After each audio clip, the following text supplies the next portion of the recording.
നമസ്കാരം. വൈൻ ഡിബേറ്റിലേക്ക് സ്വാഗതം. കേരളം ഭരിക്കുന്നത് മുഖ്യമന്ത്രി പിണറായി വിജയനോ അതോ പൊളിറ്റിക്കൽ സെക്രട്ടറി പി ശശിയോ?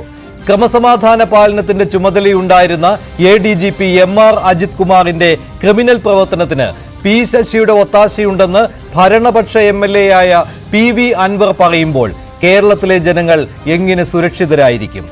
ആരെയും എപ്പോഴും ട്രാപ്പ് ചെയ്യുന്ന, ഫോണുകൾ ചോർത്തുന്ന, ഏത് കേസും ഞൊടിയിടയിൽ അട്ടിമറിക്കുന്ന ഒരധികാര കേന്ദ്രം മുഖ്യമന്ത്രിയുടെ മൂക്കിന് താഴെ ഉണ്ടെന്ന് വെളിപ്പെടുത്തുന്നത് പ്രതിപക്ഷമല്ല, മുഖ്യമന്ത്രിയെ പിതൃതുല്യനായി കാണുന്നെന്ന് അവകാശപ്പെടുന്ന ഭരണപക്ഷ MLA ആണ്. ഇത്രയും നാൾ ഇതൊന്നും അറിയാതെ പിണറായി വിജയൻ കേരളം ഭരിക്കുകയായിരുന്നു. മുഖ്യമന്ത്രിയുടെ വിശ്വസ്തരായ പി ശശിയും MR അജിത് കുമാറും കൊള്ളരുതാത്തവരാണെന്ന് മറ്റൊരു വിശ്വസ്തനായ അൻവർ വിളിച്ചു പറയുന്നത് CPM-ൽ ഉടലെടുക്കുന്ന പിണറായി വിരുദ്ധ സമവാക്യങ്ങളോ അതോ അൻവറിന്റെ സർജിക്കൽ സ്ട്രൈക്ക് മുഖ്യമന്ത്രി അറിഞ്ഞോ? പ്രൈം ഡിബേറ്റ് ചർച്ച ചെയ്യുന്നു. സൂപ്പർ മുഖ്യമന്ത്രിയാകുന്ന പി ശശിയെ പടിയിറക്കുമോ പിണറായി വിജയൻ?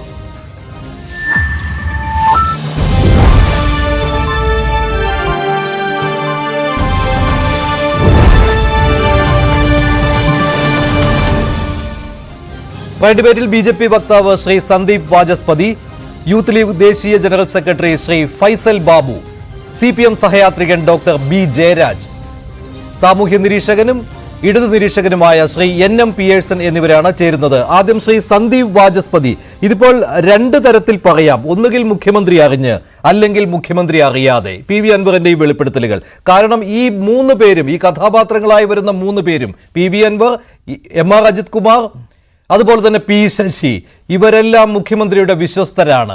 അപ്പോൾ ഈ വെളിപ്പെടുത്തൽ ഒന്നുകിൽ മുഖ്യമന്ത്രി അറിഞ്ഞ്, അല്ലെങ്കിൽ മുഖ്യമന്ത്രി അറിയാതെ. എങ്ങനെ വന്നാലും മുഖ്യമന്ത്രിയുടെ ഓഫീസിന് നേരെയാണല്ലോ. അപ്പോൾ ഒരു വിചിത്രമായ വെളിപ്പെടുത്തലുകളാണ്. ഇത് വ്യാഖ്യാനിച്ചെടുക്കാൻ പോലും പറ്റാത്ത രീതിയിൽ അല്ലേ?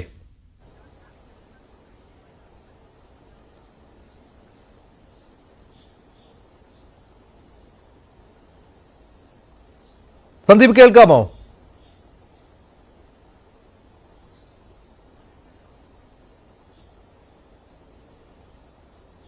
ശ്രീ NM പിയേഴ്സൺ, എങ്ങനെയാണ് അൻവറിന്റെ ഈ വെളിപ്പെടുത്തൽ, അതിനോടുള്ള മുഖ്യമന്ത്രിയുടെ പ്രതികരണം, ഇതിനെ താങ്കൾ എങ്ങനെയാണ് കാണുന്നത്? ഇത് ഏതെങ്കിലും രീതിയിലുള്ള പുതിയ സമവാക്യങ്ങൾ രൂപപ്പെടുന്നതാണോ പാർട്ടിയിൽ, അതോ ഈ പി ശശിക്കെതിരെയുള്ള ഒരു നീക്കമാണോ? ഇത് മുഖ്യമന്ത്രി അറിഞ്ഞാണോ അതോ മുഖ്യമന്ത്രി അറിയാതെയാണോ? അല്ല, ഇത് ഗൗരവമായൊരു വിഷയമാണ് എന്ന് നമുക്കറിയാം. ഇതിൽ പ്രധാനപ്പെട്ട കാര്യം, ഇടതുപക്ഷത്ത് നിന്ന് വളരെ കാലമായിട്ട് ആവശ്യപ്പെടുന്നതായിട്ടുള്ള ഒരു കാര്യമാണ് പി ശശിയുടെ ഇടപെടൽ എന്ന് പറയുന്നത് CPM-നും അതേപോലെ തന്നെ സർക്കാരിനും കളങ്കമുണ്ടാക്കുന്നതാണ് എന്നത്. അത് കുറച്ചു കാലമായിട്ട് ചർച്ചയിലുണ്ട്. അത് നേതൃത്വത്തെ പലരും അറിയിച്ചിട്ടുണ്ട്, ബോധ്യപ്പെടുത്തിയിട്ടുണ്ട്. പക്ഷേ എപ്പോഴൊക്കെ പി ശശി കൂടുതൽ ശക്തനാവുന്ന സ്ഥിതിയിലുണ്ടായിരുന്നു.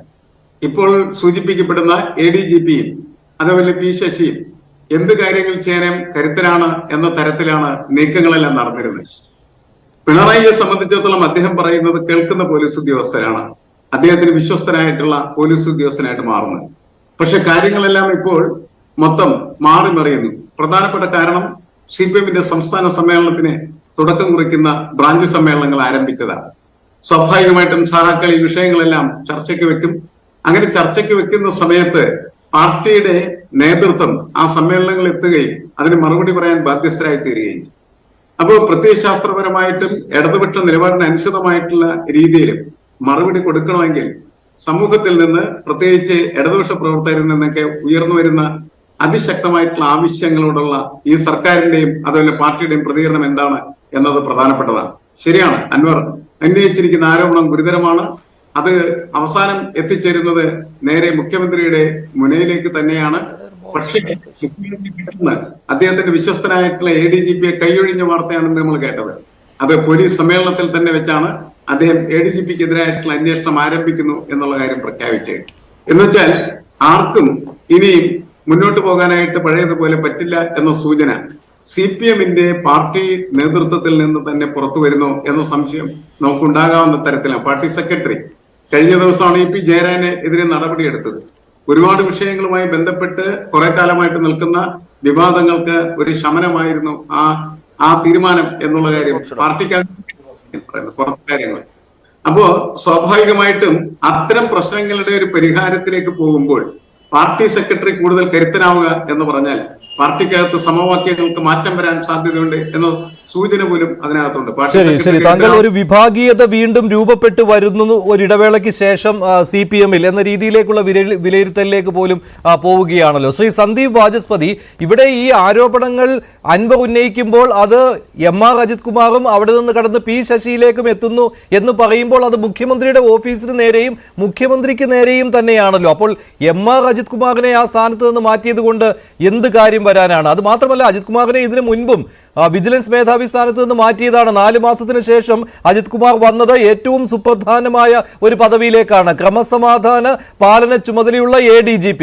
ആ ഒരു പദവിയിലേക്ക് വന്നയാളാണ് MR അജിത് കുമാർ. അപ്പോൾ മുഖ്യമന്ത്രിയുടെ വിശ്വസ്തനാണ് അജിത് കുമാർ. P ശശി മുഖ്യമന്ത്രിയുടെ വിശ്വസ്തൻ, അൻവർ വിശ്വസ്തൻ. അപ്പോൾ ഇതിൽ ഏത് രീതിയിൽ ഇതിനെ വ്യാഖ്യാനിച്ചെടുക്കാൻ പറ്റും? ഇത് ആർക്കെതിരെ നടത്തുന്ന നീക്കം? അതിലാണല്ലോ ഇപ്പോൾ ആകെ ഒരു ആശയക്കുഴപ്പം നിലനിൽക്കുന്നത്.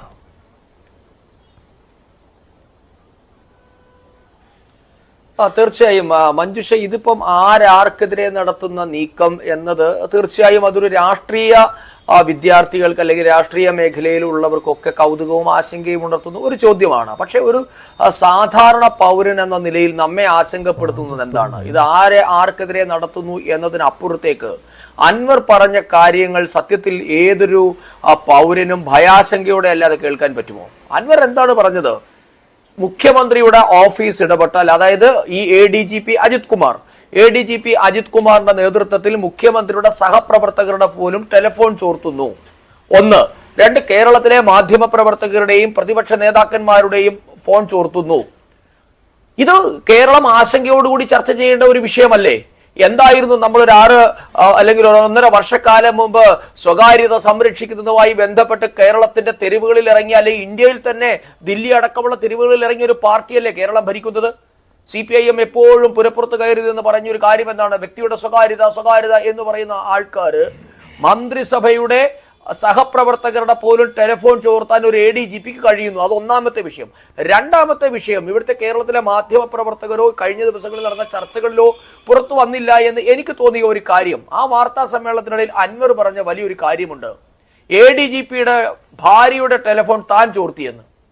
സത്യത്തിൽ ഇത് കേട്ടിട്ട് നമുക്കൊന്നും ഒരു ആശങ്കയെ തോന്നുന്നില്ല എങ്കിൽ നാമൊക്കെ നിഷ്ക്രിയരും അല്ലെങ്കിൽ പ്രതികരണശേഷി ഇല്ലാത്തവരുമായി മാറിയോ, നട്ടലില്ലാത്തവരായി മാറിയോ എന്ന് ചോദിക്കേണ്ട ഒരു കാലത്തിലല്ലേ നാം ജീവിക്കുന്നത്? എങ്ങനെയാണ് അൻവറിനെ പോലെ ഒരു MLAക്ക് കേരളത്തിന്റെ ADGPയുടെ ഭാര്യയുടെ ടെലിഫോൺ ചോർത്താൻ സാധിച്ചത്? അദ്ദേഹത്തിന് എങ്ങനെയാണ് ആ അനുമതിയും അധികാരവും ആരാണ് നൽകിയത്? അത് മാത്രമല്ല സന്ദീപ്, അൻവർ പറയുകയാണ് ഇനിയും ചോർത്തുമെന്നും അൻവർ പറയുന്നുണ്ട്, മറ്റുള്ളവരുടെ ഫോണും ചോർത്തിയിട്ടുണ്ട് എന്നും അൻവർ പറയുന്നുണ്ട്. അതിന് അൻവർ ഒറ്റയടിക്ക് പൊതുസമൂഹത്തോട് ഒരു മാപ്പ് ചോദിച്ചുകൊണ്ട് അങ്ങ് അവസാനിപ്പിക്കുകയാണ്. അതെങ്ങനെയാണ്?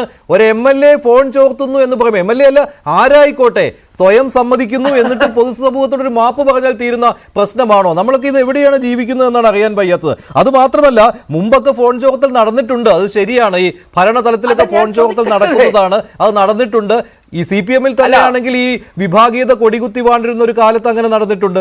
ഇപ്പോൾ വിഭാഗീയത പോലും ഇല്ലാത്ത ഒരു കാലമെന്നാണ് നമ്മളൊക്കെ വിശ്വസിക്കുന്നത്. അപ്പോൾ ഈ മന്ത്രിസഭയിലുള്ളവർ തന്നെ മുഖ്യമന്ത്രിക്ക് കീഴെയുള്ളവരാണ് എല്ലാവരും, സീനിയോറിറ്റി ഉള്ളവരോ ഒന്നുമല്ല, മുഖ്യമന്ത്രിക്ക് വെല്ലുവിളിയാകുന്നവരോ ഒന്നുമല്ല. പിന്നെ ഈ മന്ത്രിമാരുടെ ഫോൺ ചോർത്തുന്നത് എന്തിനാണ്? ഇതെല്ലാം അൻവറിനും അറിയാം. അല്ല, അതാണ് മഞ്ജുഷ നമ്മുടെ പ്രധാന ചോദ്യം. ഇപ്പോ ഞാൻ മനസ്സിലാക്കുന്നതനുസരിച്ച് ഒരു പോലീസിന്റെ നടപടിക്രമം അനുസരിച്ച് ഒരു വ്യക്തിയുടെ ടെലിഫോൺ പരിശോധിക്കണമെന്ന് സ്റ്റേറ്റിന് തോന്നുന്നു എന്നിരിക്കട്ടെ. അദ്ദേഹത്തിന്റെ പ്രവർത്തനങ്ങൾ ആന്റി നാഷണൽ എലമെന്റ്സ് ഉണ്ട്, സ്റ്റേറ്റിന്റെ സുരക്ഷയ്ക്ക് അപകടകരമായ ഒരു വ്യക്തി അദ്ദേഹത്തിന്റെ ടെലിഫോൺ കേസ് അന്വേഷണത്തിന്റെ ഭാഗമായി നിരീക്ഷിക്കണമെങ്കിൽ അന്വേഷണ ഉദ്യോഗസ്ഥൻ, ലോ ആൻഡ് ഓർഡർ കൈകാര്യം ചെയ്യുന്ന ADGPയുമായിട്ടാണ് ബന്ധപ്പെടേണ്ടത്. SP തലത്തിൽ അതിനുള്ള കത്ത് പോയി പോലീസ് ഹെഡ്ക്വാർട്ടേഴ്സിന്റെ അനുമതിയോട് കൂടി മാത്രമേ ഒരു വ്യക്തിയുടെ ടെലിഫോൺ നിരീക്ഷിക്കാൻ സാധിക്കുകയുള്ളൂ. അപ്പൊ സ്വാഭാവികമായും സംസ്ഥാനത്ത് അതിനൊരു സംവിധാനമുണ്ട് എന്ന കാര്യം നാം എല്ലാവരും സമ്മതിച്ചാൽ മതിയാകുള്ളൂ. ഏതൊരു വ്യക്തിയുടെയും ടെലിഫോൺ ചോർത്താനുള്ള സംവിധാനം സ്റ്റേറ്റിന്റെ കയ്യിലുണ്ട്. അത് ADGP MR അജിത് കുമാർ ദുരുപയോഗം ചെയ്തു എന്നത് സത്യം. പക്ഷേ അൻവർ ചെയ്ത നിയമവിരുദ്ധമായ പ്രവൃത്തിയല്ലേ? അൻവറിന്റെ വീട്ടിൽ ടെലിഫോൺ ചോർത്താനുള്ള സംവിധാനമുണ്ടോ? അവിടെയാണ് നാം ഈ പറഞ്ഞ ഒരു സൂപ്പർ മുഖ്യമന്ത്രിയെ അല്ലെങ്കിൽ സൂപ്പർ ADGPയെ നാം സംശയിക്കേണ്ടത്. ആരാണ് പോലീസ് ആസ്ഥാനത്ത് നിന്ന് അൻവറിന് ടെലിഫോൺ ചോർത്താൻ സഹായം ചെയ്തു കൊടുത്തത്? അവിടെയാണ് നമ്മളുടെ ചർച്ച എത്തി നിൽക്കേണ്ടത്. അൻവർ പറയുന്നു ഇനിയും ഞാൻ ചോർത്തുമെന്ന് കൂടി പറയുമ്പോൾ നാം മാഫിയകളുടെ കീഴിലാണോ ഭരിക്കപ്പെടലെ മാഫിയകളാണോ നമ്മെ ഭരിക്കുന്നത്? ഒരു സംശയമില്ല സന്ദീപ് വാചസ്പതി, ഒരു സംശയമില്ല. ഇവിടെ സൂപ്പർ മുഖ്യമന്ത്രിയാണോ പി ശശി ചോദിച്ചെടുത്തതെന്ന് സൂപ്പർ മുഖ്യമന്ത്രി P Sasi, super DGP MR Ajith Kumar, super MLA PV അൻവറിന് എന്തും ചെയ്യാം കേരളത്തിൽ എന്ന രീതിയിലേക്ക് കാര്യങ്ങൾ പോകുന്നുണ്ടല്ലോ. ഡോക്ടർ B ജയരാജ്, ഈ അൻവർ പറയുന്ന ഓരോ കാര്യങ്ങളും കൊള്ളുന്നത് ഭരിക്കുന്നവരിലേക്ക് തന്നെയാണ്, പ്രത്യേകിച്ച് മുഖ്യമന്ത്രിയിലേക്കാണ്. ഇതെല്ലാം തടയേണ്ടത് ആരാണ്? ആഭ്യന്തര വകുപ്പാണ്. അപ്പോൾ വീഴ്ച ഉണ്ടായിരിക്കുന്ന ആർക്കാണ്? മുഖ്യമന്ത്രിക്കാണ്. എന്നിട്ട് അൻവർ പറയുകയാണ് മുഖ്യമന്ത്രിയെ രക്ഷിക്കാൻ വേണ്ടിയാണ് ഞാൻ ഇതെല്ലാം ചെയ്യുന്നത് എന്ന്. കേട്ടുകേൾവി പോലും ഇല്ലാത്ത കാര്യമാണല്ലോ കേരളത്തിൽ സംഭവിച്ചു കൊണ്ടിരിക്കുന്നത്. ഡോക്ടർ B ജയരാജ്, എന്നിട്ട് ഒരു MR അജിത് കുമാറിനെ മാറ്റിയത് കൊണ്ട് എന്ത് കാര്യം? ഈ അജിത് കുമാർ മുമ്പ് വിജിലൻസ് മേധാവി സ്ഥാനത്ത് നിന്ന് പോയി 4 മാസത്തിനുള്ളിൽ തിരിച്ചെത്തിയത് അതിനേക്കാൾ വലിയ പദവിയിലേക്കാണ്. DGPയേക്കാൾ വലിയ പദവിയാണ് അദ്ദേഹത്തിന് കിട്ടിയിരിക്കുന്നത്, സ്ഥാനത്തിലല്ല. അദ്ദേഹത്തിന്റെ ചെയ്തികളിൽ അങ്ങനെ തന്നെയാണ്, അദ്ദേഹത്തിനുള്ള അനുമതിയുടെ കാര്യത്തിലും അങ്ങനെ തന്നെയാണ്. MR അജിത് കുമാറാണ് കേരളം ഭരിക്കുന്നത്, ക്രമസമാധാനം ഭരിക്കുന്നത്.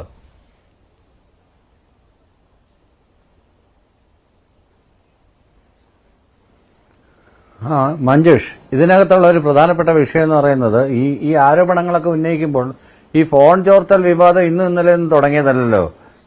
ദേവഗൌഡ എന്ന് പറഞ്ഞിട്ടൊരു പ്രധാനമന്ത്രിയുടെ 2 പട്ടാളക്കാര് പ്രധാനമന്ത്രി ചന്ദ്രശേഖരന്റെ വീടിന് മുമ്പിലൂടെ പോയെന്ന് പറഞ്ഞിട്ടൊരു സർക്കാരിനെ വലിച്ചിട്ട സംഭവങ്ങളൊക്കെ എനിക്കറിയാം, മുമ്പ് പറഞ്ഞു കേട്ടിട്ടുണ്ട്.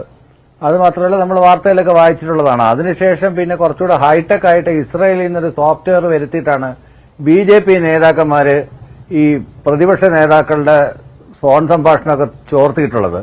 അങ്ങനെ പറയുന്ന BJPക്ക് യാതൊരു ധാർമ്മികതയുമില്ല ഒരാൾ ഫോൺ സംഭാഷണം ചോർത്തി എന്ന് പറയുന്നതിന്. അത് ആദ്യമേ തിരുത്തേണ്ടത് മോദിയെയും അമിത്ഷായെയൊക്കെയാണ്. ആ ഒരു കാര്യത്തിൽ ഫോൺ ചോർത്തുന്നതിന് ഇസ്രായേലിൽ നിന്ന് ഏറ്റവും പുതിയ സാങ്കേതിക വിദ്യ കൊണ്ടുവന്നിട്ടാണ് പ്രതിപക്ഷ നേതാക്കളുടെ ഫോൺ ചോർത്തിയത്. ഫോൺ ചോർത്തുന്നത് എന്തായാലും നല്ല പരിപാടിയല്ല. ഫോൺ ചോർത്തുന്നത് ആരായാലും അതിനെതിരെ അതൊരു പൗരന്റെ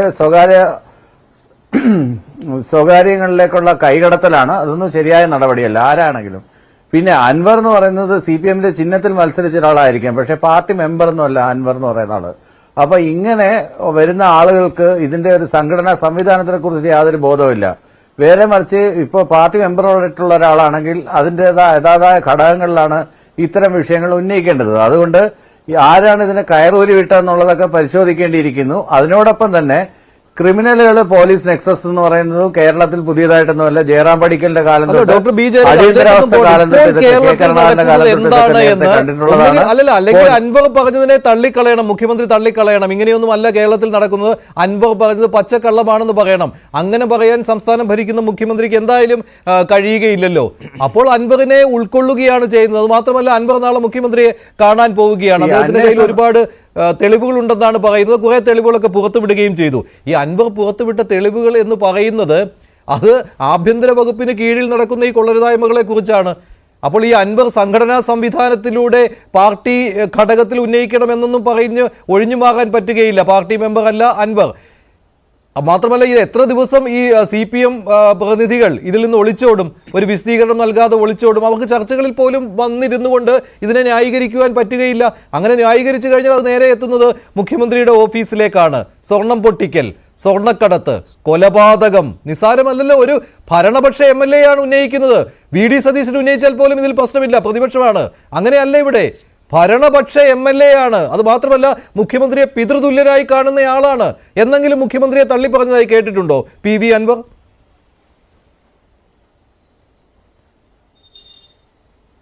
അതിനകത്ത് പറയാനുള്ളത് ഒരു പ്രധാനപ്പെട്ട കാര്യം, അൻവറിന്റെ മുൻകാല ആരോപണങ്ങളൊക്കെ എടുത്ത് പരിശോധിച്ചു കഴിഞ്ഞാൽ ഒരു സുപ്രധാന ആരോപണമായിരുന്നു ഒരു കണ്ടെയ്നർ നിറയെ വോട്ട് ഭരണം അട്ടിമറിക്കാനായിട്ട് VD സതീശന് വന്നെന്ന് പറഞ്ഞിട്ട് ഒരു വാർത്ത ഉണ്ടായിരുന്നു.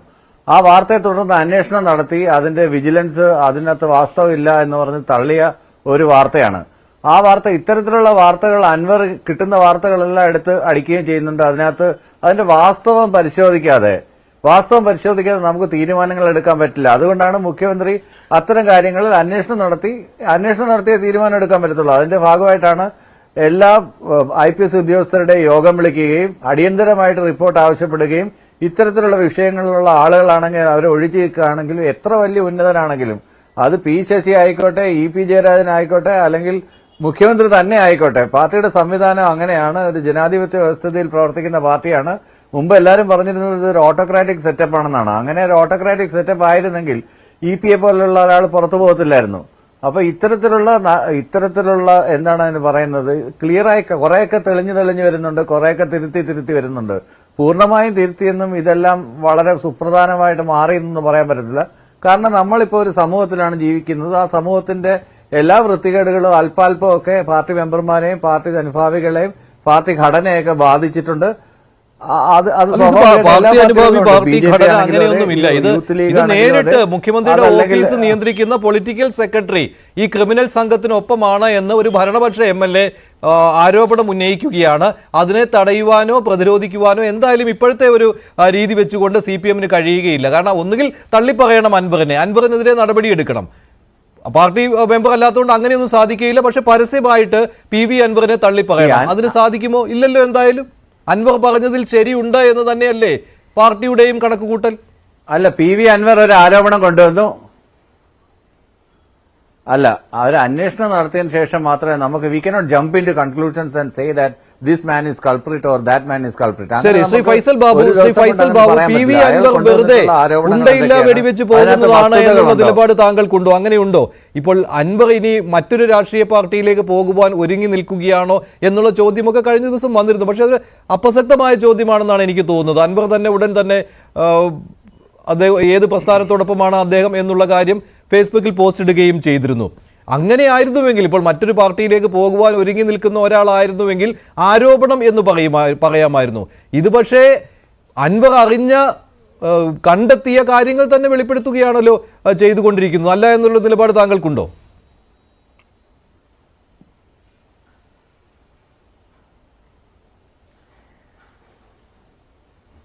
മഞ്ജുഷ, ഇതിനകത്ത് കേരളത്തിൻ്റെ ചരിത്രത്തിൽ ഇന്ന് വരെ ഇല്ലാത്ത സംഭവങ്ങളാണ് ഇപ്പം നടന്നുകൊണ്ടിരിക്കുന്നത്.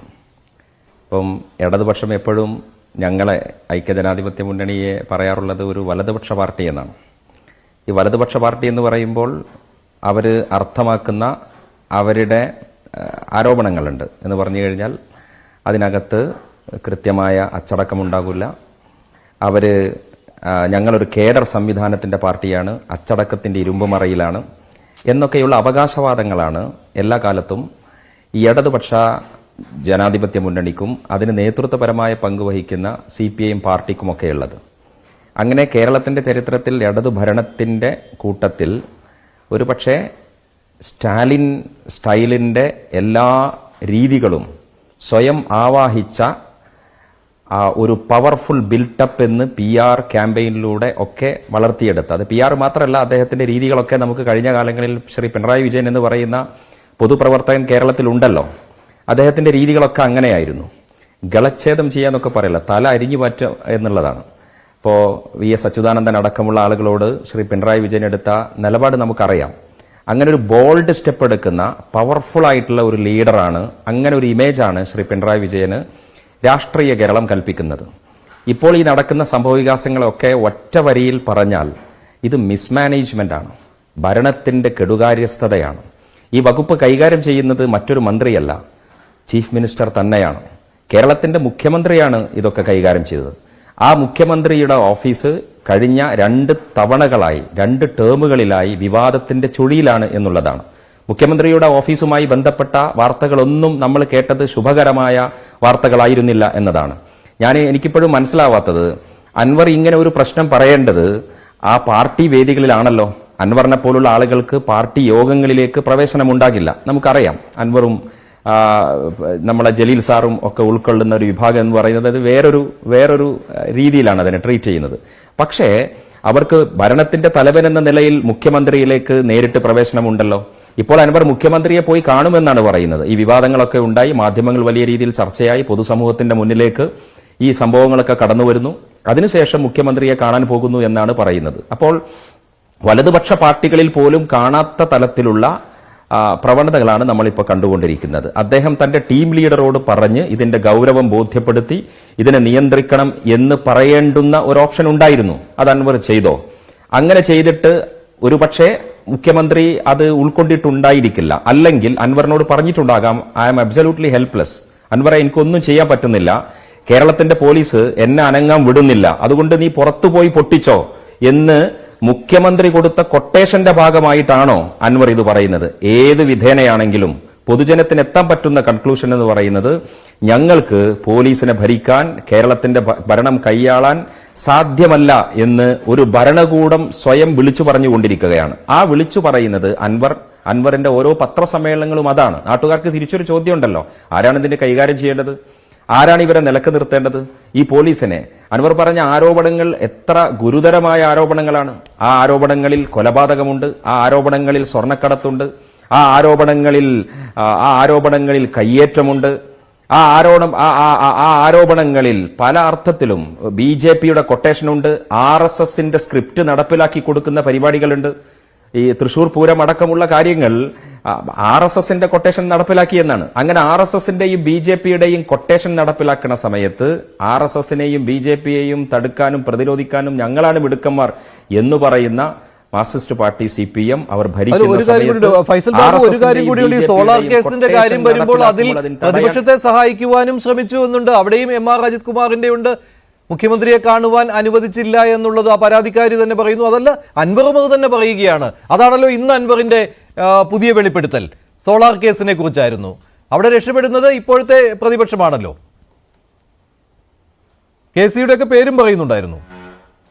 അല്ല, ആഭ്യന്തരത്തിന്റെ ചുക്കാൻ പിടിക്കുന്ന മുഖ്യമന്ത്രിയല്ലേ ഇതൊക്കെ ഇത് നിങ്ങളുടെ ഈ ചർച്ചയുടെ തലവാചകം തന്നെ സൂപ്പർ ചീഫ് മിനിസ്റ്റർ ആണോ P ശശി എന്നതാണ്. അപ്പോൾ അവരല്ലേ ഇതിനൊക്കെ ഉത്തരം പറയേണ്ടത്. മാത്രമല്ല, ഞാൻ ഇതിൽ കണ്ട ഏറ്റവും ഒരു രസകരമായ, ഒരു കൗതുകകരമായ, ദുഃഖകരം അല്ലെങ്കിൽ ദുരന്തം എന്നൊക്കെ എന്താണ് വിശേഷിപ്പിക്കേണ്ടത് എനിക്കറിയില്ല, കണ്ട ഒരു സീന്, ഈ SP-യുടെ ഓഫീസിലേക്ക് പോകുന്ന അൻവറിനെ പോലീസ് കോൺസ്റ്റബിൾ വന്നിട്ട് തടുക്കുകയാണ്. എന്തൊക്കെയാണ് കേരളത്തിൽ നടക്കുന്നത്? നോർത്ത് ഇന്ത്യൻ സംസ്ഥാനങ്ങളിൽ നിന്ന് കേൾക്കാത്ത കഥകളാണ് നമ്മളിപ്പോൾ കേരളത്തിൽ നിന്ന് കേട്ടുകൊണ്ടിരിക്കുന്നത്. കമ്മ്യൂണിസ്റ്റ് പാർട്ടിയുടെ ചരിത്രത്തിൽ സൂപ്പർ പവറുള്ള, ഏറ്റവും ബോൾഡ് ആയിട്ടുള്ള, ഏറ്റവും ശക്തനായിട്ടുള്ള മുഖ്യമന്ത്രി നിസ്സഹായനായി നോക്കി നിൽക്കുന്ന രംഗമാണ് മലയാളി ഇപ്പോൾ കണ്ടുകൊണ്ടിരിക്കുന്നത്. അപ്പോൾ മാർക്സിസ്റ്റ് പാർട്ടി അതിന്റെ ചരിത്രത്തിൽ ഏറ്റവും വലിയ പതനത്തിലേക്ക്, അല്ലെങ്കിൽ അതിന്റെ സന്നാഹങ്ങളുടെ ഏറ്റവും വലിയ ദൗർബല്യം, അതിന്റെ ജീർണത നമ്മൾ കാണുന്നു എന്നതുകൂടി നമ്മൾ ഇത് മനസ്സിലാക്കണം. അത് അവരുടെ പാർട്ടിയുടെ ഇന്റേണൽ കാര്യങ്ങളാണ്. ഇനി അത് കുറച്ച് വിലയിരുത്തലുകളും അതിന്റെ മറ്റു വെളിപ്പെടുത്തലുകളും കൂടി വരേണ്ടതുണ്ടല്ലോ. ഇത് ആ രീതിയിലും സംശയിക്കാം. ഇനി മുഖ്യമന്ത്രിക്കെതിരെയുള്ള ഒരു നീക്കമാണോ, അതിന് അൻവർ ഈ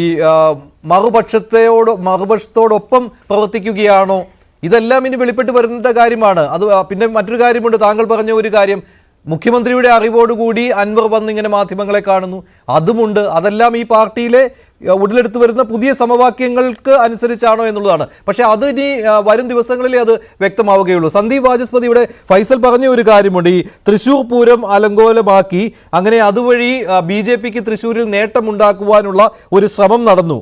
അങ്ങനെ ഉണ്ടായി. അതും MR അജിത് കുമാർ വഴിയാണ്, അജിത് കുമാറാണ് അതിന് ചുക്കാൻ പിടിച്ചത് എന്നുള്ള ആരോപണം ഇന്ന് ഉന്നയിക്കുകയുണ്ടായി. അതും ഇതേ അൻവറാണ് പറയുന്നത്. അപ്പോൾ മറ്റു കാര്യങ്ങളെല്ലാം ശരിയാണെങ്കിൽ ഇതും അൻവർ പറഞ്ഞത് ശരിയാണെന്ന് പറയേണ്ടി വരും.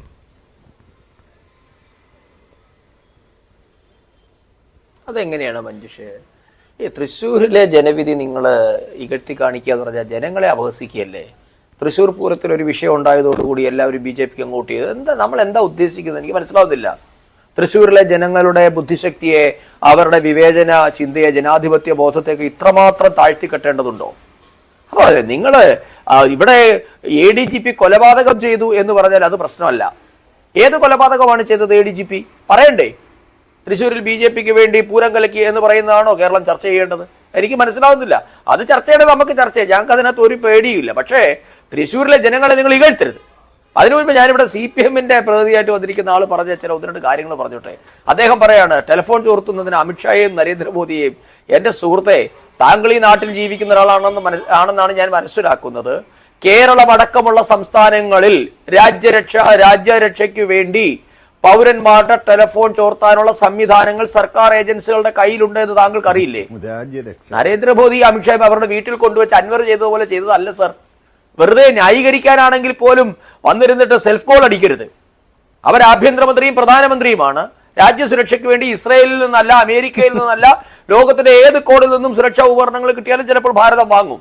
അതിനകത്തൊന്നും താങ്കൾക്ക് സംശയം വേണ്ട. പക്ഷേ നിങ്ങളുടെ MLA വീട്ടിൽ കൊണ്ടുപോയി ADGPയുടെ ഭാര്യയുടെ ടെലിഫോൺ ചോർത്തി എന്ന് പറയുമ്പോൾ ഉളുപ്പില്ലാതെ വന്നിരുന്നത് അതിനെ ന്യായീകരിക്കുന്ന താങ്കളെ പോലുള്ളവരാണ് ഈ CPM-ന്റെ ശക്തി. താങ്കൾ ഇങ്ങനെ ന്യായീകരിച്ചോളൂ, നല്ല രസമുണ്ട് കേൾക്കാൻ. അപ്പൊ ഒന്ന് ആലോചിച്ച് നോക്കൂ, ADGPയുടെ ഭാര്യ, ADGP നാട്ടുകാരുടെ മുഴുവൻ ടെലിഫോൺ ചോർത്തുകയാണ്. ആ ADGPയുടെ ഭാര്യയുടെ ടെലിഫോൺ MLA വീട്ടിലിരുന്ന് ചോർത്തുന്നു. എന്തൊക്കെയാണ് സാർ ഈ നാട്ടിൽ നടക്കുന്നത്? ഇവിടെ പിണറായി വിജയൻ സത്യത്തിൽ പണ്ട് ശിവശങ്കരൻ പറഞ്ഞത് വീണ്ടും പറയണം, ഇയാളൊരു പൊട്ടനാണ്. എന്റെ അഭിപ്രായമല്ല. ഞാൻ എന്ത് വെള്ളപ്പേപ്പർ കൊണ്ടു കൊടുത്താലും എഴുതി ഒപ്പിട്ട് തരുന്നവരാണ് കേരളത്തിന്റെ മുഖ്യമന്ത്രി എന്ന് പണ്ട് ശിവശങ്കരൻ പറഞ്ഞില്ലേ? അത് തന്നെയല്ലേ അൻവർ മറ്റൊരർത്ഥത്തിൽ പറഞ്ഞത്. അൻവറിന്റെ വാർത്താ സമ്മേളനം മൊത്തം കേട്ടാൽ എന്താണ് സാർ നമ്മൾക്ക് മനസ്സിലാവുക? അൻവർ പുട്ടിന് പീര പോലെ നാഴികക്ക് 40 വട്ടം പറയുകയാണ്, മുഖ്യമന്ത്രി മാന്യനാണ്, മുഖ്യമന്ത്രി നന്മയുള്ളവനാണ്, എനിക്ക് അച്ഛനെ പോലെയാണ്. എന്നിട്ട് അദ്ദേഹം ചോദിച്ചൊരു ചോദ്യമുണ്ട്, അദ്ദേഹം വിശ്വസിച്ച ഒരാളെ ഏൽപ്പിച്ചു, അവർ ചതിച്ചാൽ അദ്ദേഹം എന്ത് ചെയ്യാൻ പറ്റും? അപ്പോൾ അരിയാഹാരം കഴിക്കുന്ന എല്ലാവർക്കും മനസ്സിലാവില്ലേ ഉന്നം ആരുടെ നേർക്കാണെന്ന്? ഇനി ഇവിടെ ലീഗിന്റെ പ്രതിനിധി ചോദിച്ചൊരു ചോദ്യം ഞാൻ ആദ്യഘട്ടത്തിൽ അവസരം കിട്ടാത്തോണ്ട് ചോദ്യം, അദ്ദേഹം ഉന്നയിച്ച ചോദ്യം വളരെ റെലവന്റ് ആണ്. ഈ അൻവർ എപ്പോഴും പറയുകയാണ് CPM-ന്റെ നന്മയ്ക്ക് വേണ്ടിയാണ് ഞാൻ ഈ പറയുന്നത്, മുഖ്യമന്ത്രി നല്ലയാളാണ്. അങ്ങനെ പറയുമ്പോൾ എന്തുകൊണ്ട് ഈ കാര്യങ്ങൾ അൻവർ മുഖ്യമന്ത്രിയുടെ ശ്രദ്ധയിൽപ്പെടുത്തിയില്ല? അദ്ദേഹം ADGPയോട് പറഞ്ഞു, ഫലമുണ്ടായില്ല. ഉടൻ P ശശിയോട് പറഞ്ഞു, പൊളിറ്റിക്കൽ സെക്രട്ടറി, ഫലമുണ്ടായില്ല. എങ്കിൽ എന്തുകൊണ്ടാണ് മുഖ്യമന്ത്രിയുടെ ശ്രദ്ധയിൽ, താങ്കളുടെ വകുപ്പിന്റെ കീഴിൽ താങ്കളുടെ വിശ്വസ്തന്മാർ താങ്കളെ വളഞ്ഞിട്ട് ആക്രമിക്കുന്നു? അൻവറിന്റെ ഭാഷ കടമെടുത്താൽ അമ്പലത്തിലും പള്ളിയിലും ഇതാ കുഴി കുഴിച്ചു വെച്ചിരിക്കുന്നു, താങ്കളുടെ ക്ലിഫ് ഹൗസിനകത്ത് താങ്കൾക്ക് കുഴിയുണ്ട് എന്ന് എന്തുകൊണ്ടാണ് അൻവർ മുഖ്യമന്ത്രിയെ പറഞ്ഞ് മനസ്സിലാക്കാതെ? അത് പൊതുസമൂഹം ചോദിക്കുന്ന ഒരു ചോദ്യമാണ്. അൻവറിന് പാർട്ടിക്കാരനാകണമെന്ന് ഒരു നിർബന്ധവുമില്ല. കാരണം മുഖ്യമന്ത്രിയുടെ അടുത്ത് നേരിട്ട് പോയി പറയുവാനുള്ള എല്ലാ സ്വാതന്ത്ര്യവും അൻവറിനുള്ളതാണ്. അൻവർ മുഖ്യമന്ത്രിയും തമ്മിൽ നല്ല ടേംസിലാണ്. എന്നിട്ടും അൻവർ എന്തുകൊണ്ട് പറഞ്ഞില്ല? പക്ഷെ അങ്ങനെ അൻവർ പറഞ്ഞില്ല എന്ന് വിശ്വസിക്കണോ സന്ദീപ്? അൻവർ പറഞ്ഞില്ലെന്ന് വിശ്വസിക്കണോ? അവിടെയാണ് ഫൈസൽ ചോദിച്ച മറ്റൊരു ചോദ്യം അവിടെ വന്നത്. മുഖ്യമന്ത്രി അറിഞ്ഞു കാണില്ല, മുഖ്യമന്ത്രി അറിഞ്ഞു കാണില്ലേ എന്ന്. അവിടെയാണ് ചോദ്യം. അവിടെയാണ് നമ്മളുടെ ചോദ്യം. ഈ അൻവറിനെ എത്രയോ കാലത്ത് മുഖ്യമന്ത്രി പരസ്യമായി വന്ന് ന്യായീകരിച്ച് എത്രയോ വാർത്താ സമ്മേളനങ്ങൾ കേരളത്തിൽ ഉണ്ടായിട്ടില്ലേ? അൻവറും മാധ്യമപ്രവർത്തകരും തമ്മിൽ വലിയ ടഗ് ഓഫ് വാർ നടന്നില്ലേ ഒരു 6 മാസം മുമ്പ് കേരളത്തിൽ? അപ്പോഴൊക്കെ മുഖ്യമന്ത്രി ആരുടെ പക്ഷമാണ് ചേർന്നത്? അൻവറിന്റെ തടയണ അടക്കമുള്ള നിയമവിരുദ്ധ പ്രവർത്തനങ്ങളുമായി ബന്ധപ്പെട്ട് മുഖ്യമന്ത്രി ആരുടെ പക്ഷത്തായിരുന്നു? എത്രയെത്ര സംഭവങ്ങൾ ഉണ്ടായിട്ടുണ്ട് കേരളത്തിൽ. അപ്പൊ മുഖ്യമന്ത്രിയും അൻവറും തമ്മിൽ ഒരു ടോക്കിംഗ് ടൈംസ് ഇല്ലാത്തതാണോ? അല്ലെങ്കിൽ മുഖ്യമന്ത്രി അൻവറിന് അത്ര എത്തിപ്പിടിക്കാൻ പറ്റാത്ത ഉയരത്തിലിരിക്കുന്ന ഒരാളാണ്? ഒരു സാധാരണ മനുഷ്യനാണ് ഈ പറയുന്നതെങ്കിൽ നമുക്ക് മനസ്സിലാക്കാം. കേരള നിയമസഭയുടെ MLA ആണ്, ഭരണപക്ഷത്തിന്റെ MLA ആണ്. അപ്പോൾ ഇവിടെ ക്ഷമിക്കണം, മുഖ്യമന്ത്രിയുടെ ഒന്നുകിൽ മൗന അനുവാദത്തോടു കൂടി മുഖ്യമന്ത്രി P ശശി അടക്കമുള്ള അദ്ദേഹത്തിന്റെ പഴയകാല വിശ്വസ്തർക്കും മേൽ അഴിച്ചുവിട്ട ഒരു ഭൂതമാണ് ഈ അൻവർ. അതല്ല എങ്കിൽ മുൻപ് പറഞ്ഞതുപോലെ അൻവറും അജിത്തും P ശശിയും തമ്മിലുള്ള അൺഹോളി നെക്സസ് ഇവിടെ നിലനിൽക്കുന്നു എന്ന കാര്യമല്ലേ അൻവർ വിളിച്ചു പറഞ്ഞത്? അതിനുവേണ്ടി മുഖ്യമന്ത്രിയും ഈ നെക്സസിന്റെ ഭാഗമാണ് എന്ന് നാം മനസ്സിലാക്കണം. അതിനുവേണ്ടി അൻവർ ആരുടെയോ കയ്യിലെ കരുവായി മുഖ്യമന്ത്രിക്കും P ശശിക്കും MR അജിത്തിനുമെതിരെ ആഞ്ഞടിച്ചു. ഈ 2 പോസിബിലിറ്റി അല്ലാതെ മറ്റെന്ത് പോസിബിലിറ്റിയാണ് ഇതിൽ നാം കാണേണ്ടത്? മുഖ്യമന്ത്രി അറിഞ്ഞ അല്ലെങ്കിൽ മുഖ്യമന്ത്രി അറിയാതെ ഈ 2 കാര്യങ്ങൾ മാത്രമേ ഉള്ളൂ. അത് നാളെ അൻവർ മുഖ്യമന്ത്രിയെ കാണുമ്പോൾ എന്താണ് സംഭവിക്കാൻ പോകുന്നത് എന്നുകൂടി നമുക്ക് നോക്കിയിരിക്കാം. എന്തായാലും ഇതൊരു വലിയ ദുരൂഹത ഇതിനകത്ത് വന്നിരിക്കുകയാണ്. 2 പോസിബിലിറ്റി അതിനകത്ത് വന്നിരിക്കുകയാണ്. മഞ്ജുഷ ഇന്ന് ME ഗോവിന്ദന്റെ പ്രതികരണം നിങ്ങൾ ശ്രദ്ധിച്ചോ? എന്തായിരുന്നു ME ഗോവിന്ദന്റെ പ്രതികരണം? എങ്ങനെയായിരുന്നു ഇന്ന് ME ഗോവിന്ദൻ മാധ്യമങ്ങളോട് പ്രതികരിച്ച്? ഏതെങ്കിലും ഘട്ടത്തിൽ ഈ അൻവറിന്റെ വെളിപ്പെടുത്തൽ പൊട്ടത്തരമാണ് അല്ലെങ്കിൽ അസംബന്ധമാണ് എന്ന് പറഞ്ഞു അൻവർ? ME ഗോവിന്ദൻ അദ്ദേഹം എന്താ വളരെ ചിരിച്ചുകൊണ്ട് പറഞ്ഞത്? എന്താ ഗുരുതരമായ ആരോപണങ്ങളാണ്, പാർട്ടി തലത്തിലും സർക്കാർ തലത്തിലും ഞങ്ങൾ ഇതിനെ ഗൗരവമായി പരിശോധിക്കുമെന്ന് പറഞ്ഞ ME ഗോവിന്ദന്റെ മുഖത്തുണ്ടായ ഗൂഢമായ ഒരു ചിരിയുണ്ടല്ലോ, അതിലുണ്ടെല്ലാം. ശരി, പിണറായി വിരുദ്ധമായ ഒരു വിഭാഗീയ ഗ്രൂപ്പ് അത് ഉടലെടുത്ത് വരികയാണോ? അത് ഈ സന്ദീപ് പറഞ്ഞതിന്റെ കൂട്ടിച്ചേർത്ത് കണ്ട് താങ്കൾ ആ രീതിയിൽ വിലയിരുത്തുന്നുണ്ടോ? അതാണോ സംഭവിച്ചുകൊണ്ടിരിക്കുന്നത്? അതാണോ MV ഗോവിന്ദന്റെ ആ ഗൂഢസ്ഫിതത്തിന് പിന്നിൽ ഒളിച്ചിരിക്കുന്നത്? അല്ല, ഈ വിഷയത്തില് എനിക്ക് തോന്നുന്നത് ഇത് സർക്കാരിനെതിരെ ഗുരുതരമായിട്ടുള്ള ഒരു വിഷയമായിട്ട് എന്തുകൊണ്ട് നമുക്ക് കാണാൻ പറ്റുന്നില്ല. സർക്കാരിന്റെ സംവിധാനം, സർക്കാരിന്റെ സിസ്റ്റം, പോലീസ് സമ്പ്രദായം അല്ലെ പോലീസ് സിസ്റ്റം എന്ന് പറയുന്നത് സമൂഹത്തിൽ പൗരസമൂഹത്തിന് സംരക്ഷണം നൽകുന്നതിന് വേണ്ടിയുള്ള സംവിധാനമാണ്.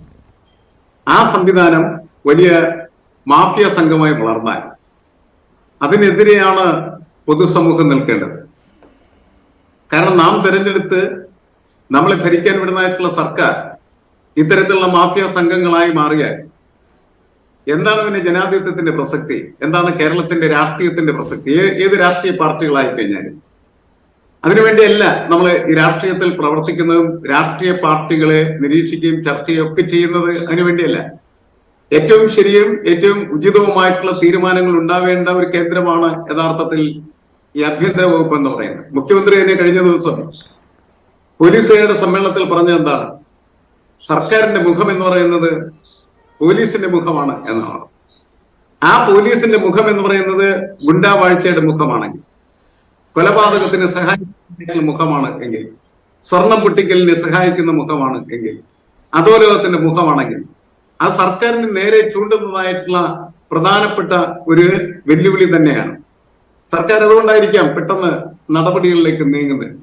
പക്ഷെ കേരളത്തിന്റെ സ്ഥിതി ഇത് എങ്ങനെയാകുന്നു എന്നുള്ളത് നമ്മൾ പരിശോധിക്കണ്ടേ?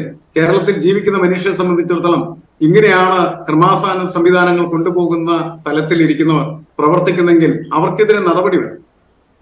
പി ശശി സൂപ്പർ മുഖ്യമന്ത്രിയായിട്ട് പ്രവർത്തിക്കുന്നുണ്ടെങ്കിൽ അദ്ദേഹത്തിന് സൂപ്പർ മുഖ്യമന്ത്രി ആക്കണോ വേണ്ടോ എന്ന് തീരുമാനിക്കേണ്ടത് സർക്കാരാണ് തീരുമാനിക്കേണ്ടത്. പിണറായി വിജയൻ തന്നെ തീരുമാനിക്കേണ്ട ഒരു കാര്യമാണ്. പി ശശിക്കെതിരെ എത്രയോ മുമ്പ് പാർട്ടിക്കകത്ത് അതിശക്തമായിട്ടുള്ള ആക്ഷേപങ്ങൾ ഉയർന്നിരുന്നു. എന്തിനാണ് പി ശശിയെ ഇതിനകത്തേക്ക് കെട്ട് എഴുന്നള്ളിച്ചത് എന്ന് ചോദിച്ച എത്രയോ CPM പ്രവർത്തകരുണ്ട്, ഇടതുപക്ഷമുണ്ട്. മാത്രമല്ല MP ജയരാജൻ എന്ന് പറയുന്ന ഒരു പൊളിറ്റിക്കൽ സെക്രട്ടറി, പിണറായി വിജയന്റെ പൊളിറ്റിക്കൽ സെക്രട്ടറി ആയിരുന്ന സമയത്ത് അദ്ദേഹത്തിന്റെ മുന്നിൽ വരുന്ന പരാതിക്കാരെ മുഴുവൻ അദ്ദേഹം കണ്ട് സംസാരിക്കുമായിരുന്നു. അവർ പറയുന്നത് മുഴുവൻ കേൾക്കുമായിരുന്നു, അവർക്ക് മറുപടി കൊടുക്കുമായിരുന്നു. പി ശശി എന്താണ് ചെയ്തുകൊണ്ടിരിക്കുന്നത്? പി ശശി ആരെയെങ്കിലും സമാധാനിപ്പിക്കുമോ? അവർക്ക് അവരുടെ ചോദ്യങ്ങൾക്കും അവരുടെ പ്രശ്നങ്ങൾക്കും പരിഹാരം ഉണ്ടോ ഇല്ലയോ? എല്ലാ പ്രശ്നങ്ങൾക്കും പരിഹാരം നൽകാൻ ചിലപ്പോൾ കഴിയണമെന്നില്ല. പക്ഷെ ഒരാൾ മുഖ്യമന്ത്രിയുടെ ഓഫീസിനെ സമീപിച്ചു കഴിഞ്ഞാൽ കൃത്യമായിട്ടുള്ള രീതിയിൽ അതിന് മറുപടി കൊടുക്കണം. ഇത് നടക്കാത്ത കാര്യമാണ്, അല്ലെങ്കിൽ നടക്കുന്ന കാര്യമാണ്, അല്ലെങ്കിൽ സർക്കാർ ഇക്കാര്യത്തിൽ ഇന്ന നിലപാടാണ് എടുക്കുന്നത്. അതെവിടെയാണ് ഉണ്ടായിട്ടുള്ളത്? ഏത് കാര്യത്തിലുണ്ടായത്? സിദ്ധാർത്ഥന്റെ മരണത്തിൽ പോലും എത്ര ദിവസം കഴിഞ്ഞാണ് ശശി ഇടപെടുന്നത് എന്നുള്ള കാര്യം നിങ്ങൾ എന്താണ് മാധ്യമങ്ങൾ ശ്രദ്ധിക്കാതിരിക്കുന്നത്? അപ്പൊ ശശിയുടെ ഒരു പ്രവർത്തനം എന്ന് പറയുന്നത് ഒരുതരം ഗൂഢമായിട്ടുള്ള പ്രവർത്തനത്തിന്റെ ഭാഗമായിട്ടോ അല്ലെ അധോലോകത്തിന്റെ പ്രവർത്തനമായിട്ട് മാറിയിട്ടുണ്ടെങ്കിൽ അത് താർക്കുക എന്ന് പറയുന്നത് വളരെ പ്രധാനപ്പെട്ട ഒരു കാര്യമാണ്. കേരളത്തിന് അതിൽ വളരെയധികം പ്രാധാന്യമുണ്ട് എന്നാണ് ഞാൻ കണക്കാക്കുന്നത്. നമ്മളിത് ആരെ സഹായിക്കാനാണ്, ആരുടെ സ്ട്രാറ്റജിയാണ് എന്നൊക്കെ പരിശോധനയ്ക്കേക്കാൾ അല്ല, അതല്ല ഇതിൽ ആക്ഷൻ എടുക്കേണ്ടവർ ആക്ഷൻ എടുക്കേണ്ടത്. ശ്രീ NM പിയേഴ്സൺ, ഇത് സമൂഹത്തെ ഞെട്ടിപ്പിക്കുന്ന ഒരു വെളിപ്പെടുത്തലാണ് അൻവറിൻ്റെതായി ഉണ്ടായിരിക്കുന്നത്. ഇവിടെ കേരളത്തിൽ ജനങ്ങൾ എത്രമാത്രം സുരക്ഷിതരായിരിക്കുന്നു എന്നുള്ള ചർച്ച വരുമ്പോൾ അവിടെ ക്രമസമാധാനം എത്രമാത്രം ഭംഗിയായിട്ട് പോകുന്നു എന്നുള്ളതാണ്. അപ്പോൾ ക്രമസമാധാനം തകരാറിലാണ് എന്ന് ഒരു ഭരണപക്ഷ MLA പറയുമ്പോൾ ഞാൻ അത്ഭുതപ്പെടുകയാണ്. ഇവിടെ പ്രതിപക്ഷം ഈ രീതിയിൽ പ്രതികരിച്ചാൽ മതിയോ എന്ന്. കാരണം ഒരു പ്രതിപക്ഷമാണ് ഇത് ഉന്നയിക്കുന്നതെങ്കിൽ അത്രമാത്രം ഗൗരവത്തോടെ എടുക്കേണ്ട, അത് സ്ഥിരമായിട്ട് ഉന്നയിച്ചു വരുന്നതാണ്. ഒരു ഭരണപക്ഷ MLA തന്നെ ഇക്കാര്യം പറയുമ്പോൾ അതിൽ അവിശ്വസിക്കേണ്ട ഒരു ഇലമെന്റേ ഇല്ലല്ലോ. അല്ലെങ്കിൽ എന്തെങ്കിലും നടപടി നേരിടാൻ ഒരുങ്ങി നിൽക്കുന്ന ഒരു ആളായിരിക്കണം. അതുമല്ല അൻവർ. അല്ല, ഇവിടെ നമ്മൾ ഇന്ന് പത്രസമ്മേളനത്തിൽ നമ്മൾ കണ്ട കാര്യം എന്താണ്? MR അജിത് കുമാറിന്റെ കവടിയാറിലുള്ള വീട് നിർമ്മാണത്തിന്റെ പടങ്ങളൊക്കെ നിങ്ങൾ കാണിക്കുന്നുണ്ടായിരുന്നു, ഞാൻ കാണുകയുണ്ടായിരുന്നു. അതെ, ഇവിടെ കോടിക്കണക്കിന് രൂപയുടെ അഴിമതിയുടെ ഒരു പശ്ചാത്തലത്തിന്റെ സൂചനയാണ് നൽകപ്പെട്ടിട്ടുള്ളത്. അത് ശരിയാണ് എങ്കിൽ പോലീസ് ഉദ്യോഗസ്ഥർ ഇത്തരത്തിലുള്ള മാഫിയ സംഘങ്ങളായി മാറുന്നുണ്ടെങ്കിൽ അത് കേരളത്തിലെ ജനങ്ങളെ സംബന്ധിച്ചിടത്തോളം വളരെ ഉത്സുകമുള്ള ഒരു കാര്യമാണ്.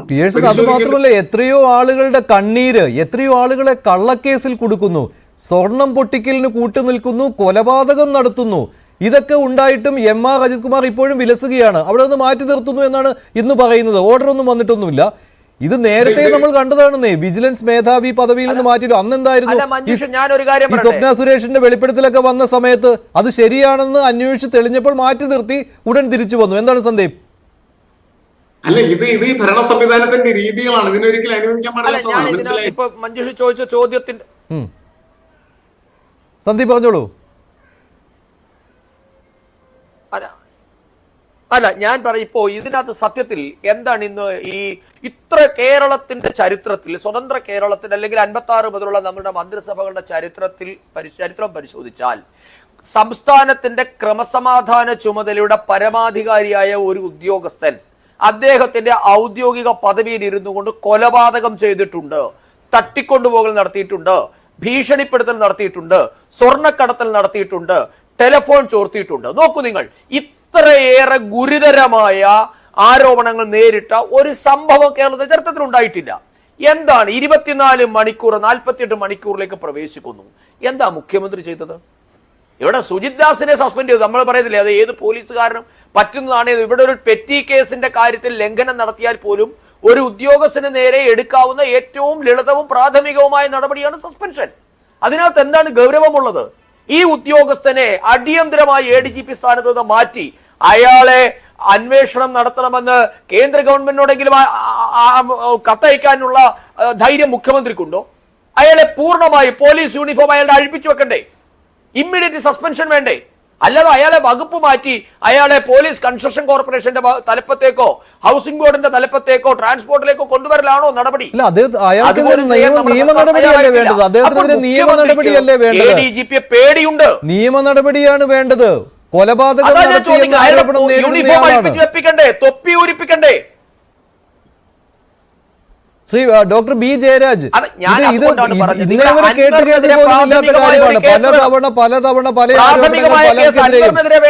പോലീസിനെതിരെ വന്നപ്പോഴൊന്നും ഇത്രമാത്രം ഗൗരവം അതിനില്ലായിരുന്നു. ഇത് അതിനേക്കാളൊക്കെ ഉപരിയാണ്. കാരണം ഭരണപക്ഷത്തു നിന്നാണ് ഈ ആരോപണം വന്നിരിക്കുന്നത് എന്നതുകൊണ്ട് തന്നെ അതും തെളിവ് സഹിതമാണ് പല കാര്യങ്ങളും പുറത്തു വരുന്നത്. ഡോക്ടർ ബി ജയരാജ്, ഇപ്പോൾ CPM നേതാക്കൾ മാളത്തിൽ പോയി ഒളിച്ചിട്ട് കാര്യമില്ല ഇതിൽ മറുപടി പറയാതെ.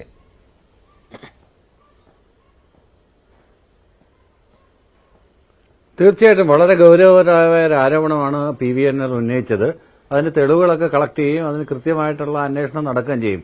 അതിനുമുമ്പ് ഒരു കാര്യം കൂടെ എനിക്ക് പറയാനായിട്ട് അവസരം തരണം. ശ്രീ സന്ദീപ് വാചസ്പതി എനിക്ക് തോന്നുന്നു മുൻ പത്രപ്രവർത്തകനാണെന്ന് തോന്നുന്നു. അദ്ദേഹത്തിന് ഒന്നും അറിയാത്തതെന്നൊക്കെ സംസാരിക്കുകയാണോ, ഇനി അറിഞ്ഞിട്ടും അറിയാതെ നടിക്കുകയാണെന്ന് എനിക്കറിയില്ല.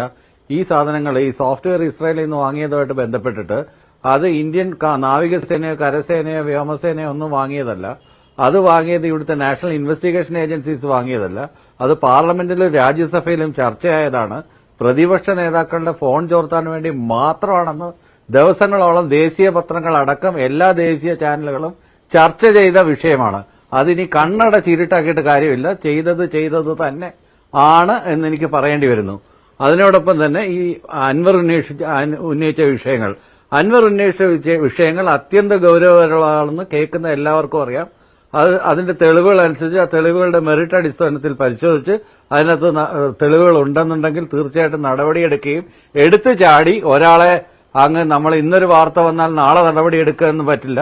അതുകൊണ്ടാണ് IPS ഉദ്യോഗസ്ഥന്മാരുടെ ഉന്നത IPS ഉദ്യോഗസ്ഥന്മാരുടെ യോഗം വിളിക്കുകയും അതിന് കൃത്യമായ തെളിവുകൾ ഉണ്ടാക്കുകയും എന്തെല്ലാം മാർഗങ്ങൾ ഇവർ ഈ തെളിവ് നശിപ്പിക്കാൻ ശ്രമിക്കുക എന്നുള്ളതിനൊക്കെ മനസ്സിലാക്കി അത് കൃത്യമായ രീതിയിൽ പൂട്ടുമെന്നുള്ളതിന്റെ ഉദാഹരണമാണ് ഇന്ന് മുഖ്യമന്ത്രി അജിത് കുമാറിനെ ഇരുത്തിക്കൊണ്ട് തന്നെ പോലീസ് അസോസിയേഷന്റെ സമ്മേളനത്തിന് വളരെ കൃത്യമായിട്ട് പറയുകയും മുഖ്യമന്ത്രിയുടെ ബോഡി ലാംഗ്വേജ് ഈ പറയുന്ന സന്തോഷ് സഹചാരി എന്ന് പറയുന്ന ക്രമസമാധാന പാലനത്തിന്റെ ചുമതലയുള്ള ADGPയെ മൈൻഡ് പോലും ചെയ്യാതെ സ്റ്റേജിൽ നിന്ന് ഇറങ്ങിപ്പോയത്. ബോഡി അതിന്റെ മുകളിൽ ശശി അതിന്റെ മുകളിൽ ഇരുന്ന് എല്ലാം നിയന്ത്രിച്ചുകൊണ്ടേ ഇരിക്കുകയാണ് ഡോക്ടർ ബി ജയരാജ്. ശശി എന്താണ്? ശശിയാണ് പോളിറ്റ് ബ്യൂറോ സെക്രട്ടറിയോ? പിണറായി വിജയന്റെ ശശിയല്ല. ആരാണെങ്കിലും എത്ര ഉന്നതരാണെങ്കിലും ശരി, ഇനി പിണറായി വിജയനായിക്കോട്ടെ പാർട്ടി നടപടിയെടുക്കില്ലേ? മുഖ്യമന്ത്രി ആളുകളെ ഗൗരിയമ്മയ്ക്കെതിരെ നടപടിയെടുത്തിട്ടില്ലേ? MV രാഘവനെതിരെ നടപടിയെടുത്തിട്ടില്ലേ? അല്ലേ? അങ്ങനെ നിസ്സാരവൽക്കരിക്കരുതേ സന്ദീപ് വാചസ്പതി. അങ്ങനെ നിസ്സാരവൽക്കരിച്ച് സംസാരിക്കരുതേ. നാളെയും മറ്റന്നാളും ഒക്കെ ദിവസങ്ങളുണ്ടല്ലോ. ആ ദിവസങ്ങളിൽ താങ്കൾ അങ്ങനെ പുച്ഛിച്ച് സംസാരിക്കുകയാണെങ്കിൽ അത് അപ്പുറത്ത് പുച്ഛിച്ച് സംസാരിക്കാൻ എനിക്കറിയാം. ആ ഭാഷ ഗൗരവമായൊരു സംസാരം നടന്നുകൊണ്ടിരിക്കുമ്പോൾ ഗൗരവമായ ഒരു താങ്കളല്ലേ സംസാരം പറഞ്ഞത് നടക്കുന്നുണ്ട്. മുഖ്യമന്ത്രി ബാലിശമായ സംസാരം സംസാരിച്ചിട്ട് അതിന്റെ മെറിറ്റ് ഇല്ലാതാക്കാൻ ശ്രമിക്കുകയാണെങ്കിൽ അതിനേക്കാളും വൃത്തിയുടെ രീതിയിൽ എനിക്ക് സംസാരിക്കാൻ അറിയാം. വാചസ്പതി എന്നെ കൊണ്ട് പറയിപ്പിക്കരുത്. താങ്കൾ പുന്നപ്ര വയലാർ സ്മാരകം തറവേല ഈ ചർച്ചയിൽ വന്നിരുന്നുകൊണ്ട് കാണിക്കാമെന്നാണ് താങ്കൾ ധരിക്കുന്നതെങ്കിൽ അതൊന്നും ഇവിടെ നടക്കത്തില്ല. നാട്ടുകാർ കണ്ടുകൊണ്ടിരിക്കുന്ന പരിപാടിയാണ്. ഈ ഷോ ഒന്നും ഇവിടെ നടക്കത്തില്ല. കൃത്യമായിട്ടുള്ള കാര്യങ്ങൾ പറഞ്ഞാണെങ്കിൽ പറഞ്ഞു പോകാം. അല്ലാതെ താങ്കൾ സർവ്വപുച്ഛവും അഹങ്കാരവും ഒക്കെ താങ്കളുടെ കയ്യിലുണ്ടെങ്കിൽ അതങ്ങ് പോക്കറ്റ് വെച്ചിരുന്നത് എന്റെ അടുത്ത് കളിക്കണ്ട. അത് അസന്നിഗ്ധമായിട്ട് തന്നെ പറയാ. താങ്കള് കൂടുതൽ അങ്ങനെ സംസാരിക്കണ്ട. അതിന്റെ അപ്പുറത്ത് സംസാരിക്കാൻ എനിക്കറിയാം. താങ്കൾ അങ്ങനെ സംസാരിച്ച് ശീലിക്കണ്ട. അതൊരു ശരിയായ നടപടിയല്ല. ഗൗരവപരമായ ചർച്ച നടത്തിക്കൊണ്ടിരിക്കുമ്പോൾ താങ്കൾ അങ്ങനെ സംസാരിക്കുന്നത് ശരിയായ നടപടിയല്ല. ശരി, അപ്പോ താങ്കളുടെ പേരിനോടൊപ്പമുള്ള ഡോക്ടർ എന്നുള്ളത് വില കൊടുത്ത് മേടിച്ചതല്ല എങ്കിൽ ഞാൻ താങ്കളെ വെല്ലുവിളിക്കുകയാണ്. ഞാൻ പുന്നപ്ര വയലാർ സ്മാരകം കുത്തി തുറന്നു എന്ന് പറഞ്ഞ ആ ഒരു തറ ഡയലോഗ് ഉണ്ടല്ലോ, അതൊന്ന് തെളിയിക്കാമോ? താങ്കൾക്ക് തന്റെ ഇടം ഉണ്ടോ തെളിയിക്കാൻ? താങ്കളുടെ വാക്കിന് വിലയുള്ള ആളല്ലേ, ഒന്ന് തെളിയിച്ച് കാണിച്ചേ. അപ്പൊ ഒന്ന്, പിന്നെ ഈ ചർച്ചയിൽ ബാലിശമായ ന്യായം വിളമ്പിയത് ആരാ? ഞാനാണോ? അൻവർ CPM-കാരനെ അല്ല. അതായത് MLA പറയുകയാണ് ADGP കൊലപാതകം ചെയ്തിട്ടുണ്ട് എന്ന് പറഞ്ഞപ്പോൾ താങ്കൾ ന്യായീകരണവാദം എന്തായിരുന്നു? അൻവർ CPM മെമ്പറേ അല്ല. ഒന്ന്. രണ്ട്, മോദിയും അമിത്ഷായുമാണ് ടെലിഫോൺ ചോർത്തുന്നത്. രണ്ട്, പിന്നെ പെഗാസസ് മേടിച്ചിട്ട് പ്രതിപക്ഷ നേതാവിന്റെ ഫോൺ ചോർത്തി. എന്തായി അന്വേഷണമെന്ന് താങ്കൾക്ക് അറിയുമോ സർ? രാഹുൽ ഗാന്ധി ഫോൺ കൊടുത്തിട്ട് എന്തായെന്ന് താങ്കൾക്ക് അറിയുമോ? ഇല്ല എങ്കിൽ അന്നത്തെ പത്രങ്ങൾ കൂടി ഒന്ന് പരിശോധിച്ചാൽ താങ്കൾക്ക് അതിന് മറുപടി കിട്ടും. അപ്പോ ഈ ചർച്ചയെ കൊണ്ടുവന്ന് താങ്കളല്ലേ ബാലിശമായ രീതിയിലേക്ക് കൊണ്ട് ഏറ്റവും വലിയ ശിക്ഷ എന്താണ്? മുഖ്യമന്ത്രി മുഖത്ത് നോക്കി പോലുമില്ല. ഒന്ന് ആലോചിച്ച് നോക്ക്. പിണറായി വിജയൻ ഭരണത്തിൽ ഒരു പോലീസുകാരൻ കൊലപാതകം ചെയ്തു എന്ന് പറഞ്ഞാൽ അയാൾക്ക് കിട്ടാവുന്ന പരമാവധി ശിക്ഷയാണ്. മുഖ്യമന്ത്രി മുഖത്ത് നോക്കി പോലുമില്ല. എന്തൊക്കെയാണ് സാർ പിണറായി കാലത്തെ ശിക്ഷാവിധികൾ? വളരെ സത്യമാണത്. പിന്നെ MV രാഘവനെയും ഗൗരിയമ്മയെയും പുറത്താക്കി. അതുകൊണ്ട് MR അജിത്തും MV രാഘവനും ഒരുപോലെയാണോ? MR അജിത്തും ഗൗരിയമ്മ ഒരുപോലെയാണെന്നാണോ താങ്കൾ പറയുന്നത്? അപ്പോ ചർച്ചയെ ബാലിശമായ നിലവാരമില്ലാത്ത തലത്തിലേക്ക് ആരാണ് വലിച്ചെടുത്തത്? MR അജിത്തിന്റെ കാര്യമല്ലല്ലോ പറഞ്ഞത്.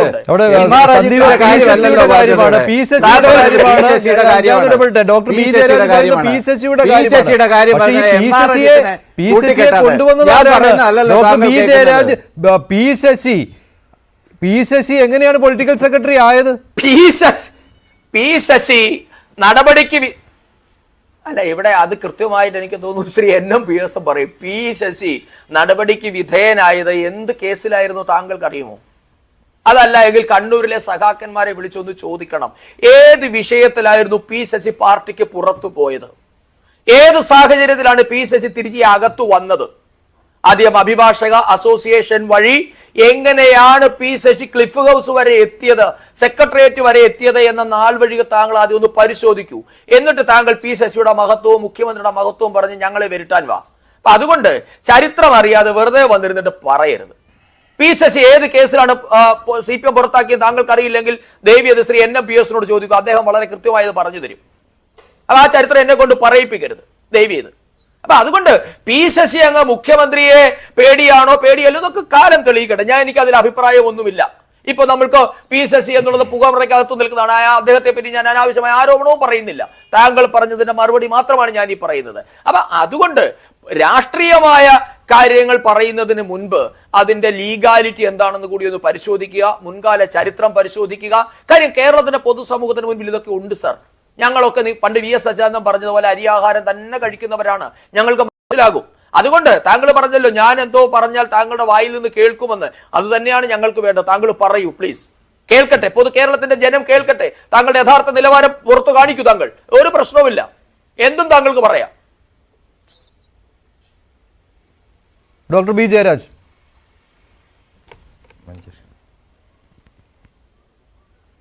ഇത്തരം വർത്തമാനങ്ങൾക്കൊന്നും മറുപടി അർഹിക്കുന്ന, ഇതൊക്കെ അർഹിക്കുന്ന അവജ്ഞയോടുകൂടി പുച്ഛത്തോടുകൂടി തള്ളിക്കളയാനാണ് എനിക്ക് തോന്നുന്നത്. കാര്യം എന്ന് വെച്ച് കഴിഞ്ഞാൽ ഒരു ലെവലിൽ സംസാരിക്കുമ്പോൾ ആ ലെവലിൽ സംസാരിക്കാൻ പറ്റാതല്ലാതെ ഉള്ളവരെ ഇപ്പോൾ ഒരു അഡൾട്ട് ലെവലിൽ സംസാരിക്കുമ്പോൾ ചൈൽഡ് ലെവലിൽ സംസാരിക്കുന്ന ഒരാളുമായിട്ട് സംസാരിച്ചു കഴിഞ്ഞാൽ ക്രോസ് കമ്മ്യൂണിക്കേഷൻ ഉണ്ടാവും.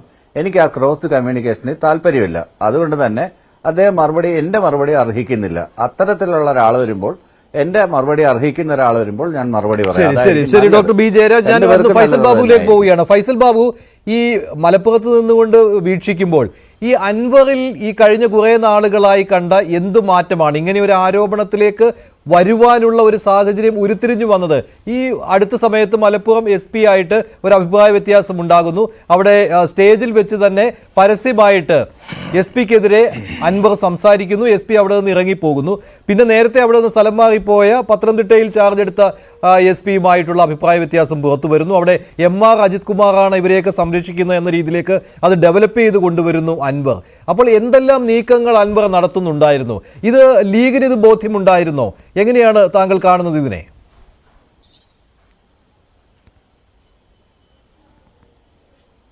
അല്ല, അൻവറിന് ഇപ്പോൾ ലഭിച്ചുകൊണ്ടിരിക്കുന്ന ഹീറോ പരിവേഷത്തിനിടയിൽ തീർച്ചയായിട്ടും മലയാളി ചോദിക്കേണ്ട ഒരു ചോദ്യമുണ്ട്. അൻവറിന്റെ ഭൂതകാലമൊക്കെ അറിയുന്നവർ നിർബന്ധമായും ആ ചോദ്യം സ്വകാര്യമായിട്ടെങ്കിലും ഇപ്പോൾ ചോദിക്കുന്നുണ്ടാകുമെന്നാണ് കരുതുന്നത്. ഞാൻ ആ ചോദ്യം ഇവിടെ ചോദിച്ചു വെക്കുകയാണ്. അൻവറിന്റെ ഏത് കച്ചവടം പോലീസ് മുടക്കിയിട്ടാണ് പോലീസിനെതിരെ അൻവർ ഇപ്പോൾ പരസ്യമായി പടപ്പുറപ്പാട് നടത്തുന്നത്? അൻവറിന്റെ ഏതു ഡീലിനാണ് ഇവര് തടസ്സം നിന്നത് എന്ന ചോദ്യം സ്വാഭാവികമായിട്ടുണ്ട്. ഇപ്പം അൻവർ കൊലപാതകത്തിന്റെ കഥ പോലീസിന് നേരെ പറയുമ്പോൾ അൻവർ സ്വയം തന്നെ ഒരു കൊലപാതക കേസിലെ പ്രതിയാണ്. യൂത്ത് ലീഗ് പ്രവർത്തകനായ മനാഫിനെ കൊന്ന കേസിൽ 2ാം പ്രതിയായിരുന്നു അൻവർ. 1ാം സാക്ഷി കൂറുമാറിയപ്പോൾ അതിന്റെ സാങ്കേതികത്വത്തിൽ മുടിനാരിഴക്കാണ് അൻവർ രക്ഷപ്പെട്ടത്.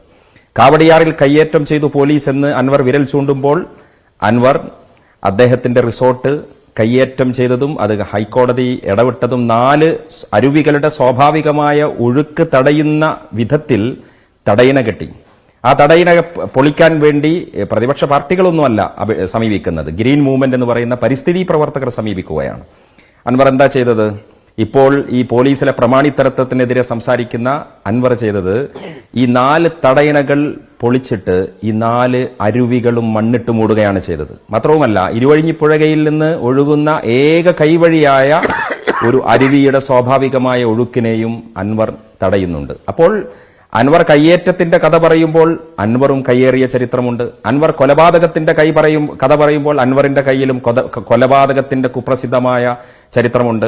മാടമ്പിത്തരത്തെക്കുറിച്ച് അൻവർ സംസാരിക്കുമ്പോൾ അൻവറിന്റെ ശരീരഭാഷയിലും അതുണ്ട് എന്നുള്ളത് മലയാളിക്ക് വീക്ഷിക്കുമ്പോൾ മനസ്സിലാകുന്നതാണ്. അൻവർ പറഞ്ഞു വെക്കുന്ന കാര്യത്തിൽ നമുക്ക് ബോധ്യമാകുന്ന ഒരു കാര്യം, പിണറായി വിജയനെ അൻവറിന്റെ ആരാധകർ നൽകുന്നുണ്ടാവും, പക്ഷേ അൻവറിന് അങ്ങനെ ഹീറോ പരിവേഷമൊന്നും നൽകാനാവില്ല.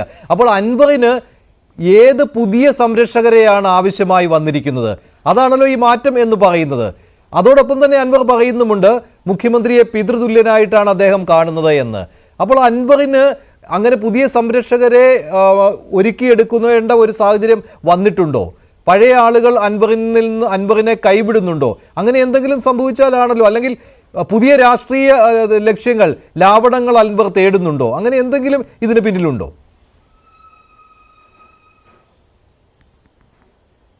മഞ്ജുഷ, അൻവറിന് ആവർത്തിച്ച് പറയേണ്ടി വരും മുഖ്യമന്ത്രി എന്റെ പിതൃതുല്യനാണെന്ന്. കാരണം മുഖ്യമന്ത്രി പിണറായി വിജയനെക്കുറിച്ച് അദ്ദേഹത്തിന്റെ ഭക്തജനസംഘം പ്രത്യേകിച്ചും സൈബർ ഇടങ്ങളിൽ ആവർത്തിച്ച് പറഞ്ഞത് എന്താണ്? ഇരട്ടച്ചങ്കൻ എന്നാണ്.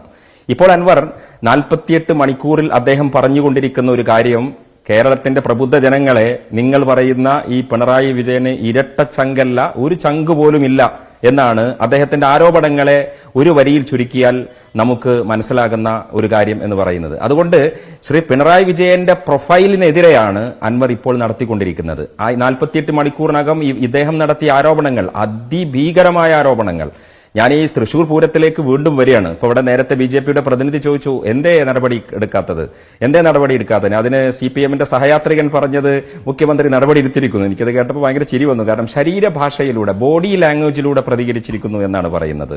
കൊലപാതകം നടത്തിയ, ഈ കയ്യേറ്റം നടത്തിയ, ഈ കണ്ട തോന്നിവാസങ്ങളും ഗുണ്ടായിസങ്ങളൊക്കെ നടത്തിയ പോലീസ് ഉദ്യോഗസ്ഥന്മാർക്കെതിരെ മുഖ്യമന്ത്രി ബോഡി ലാംഗ്വേജിലല്ല പ്രിയപ്പെട്ട CPM സഹയാത്രികനോട് പറയണം. അദ്ദേഹം നേരിട്ട് നാട്ടുകാർക്ക് മനസ്സിലാകുന്ന ഡയറക്റ്റ് ലാംഗ്വേജിൽ ഒരു മറുപടിക്ക് കേരളം പ്രതീക്ഷിക്കുകയാണ്. മൈക്ക് ക്രമപ്പെടുത്തുന്നിടത്ത് അത് ശരിയായില്ലെങ്കിൽ മൈക്ക് മാനേജ് ചെയ്യുന്നതിന്റെ മെക്കെട്ട് കയറുന്ന, അതിനൊട്ടും ആലോചിക്കാതെ അതിനകത്ത് രോഷം കൊള്ളുന്ന പിണറായി വിജയൻ. ആ പിണറായി വിജയനെ നമ്മൾ പൊതുവിടത്തിൽ ഏതൊക്കെ വേഷത്തിൽ നമ്മൾ കണ്ടിട്ടുണ്ട്. ഇവിടെ ബി.ജെ.പിയുടെ പ്രതിനിധി ചോദിച്ചു എന്താണ് അജിത് കുമാറിനെതിരെ അജിത് കുമാറിനെതിരെ നടപടി എടുക്കൂല. കാരണം ഈ ചർച്ചയിലിരിക്കുന്ന നിങ്ങളൊക്കെ തമ്മിലുള്ള അന്തർധാരയാണ് അതിന്റെ കാരണം. ബി.ജെ.പിക്ക് വേണ്ടി കൊട്ടേഷൻ എടുത്ത അജിത് കുമാറിനെ പിണറായി തൊടുമ്പോൾ നരേന്ദ്രമോദിയുടെ കണ്ണുരുട്ടലുണ്ടാകും. നിങ്ങളുണ്ടെങ്കിലേ ഞങ്ങളുള്ളൂ, ഞങ്ങളുണ്ടെങ്കിലേ നിങ്ങളുള്ളൂ.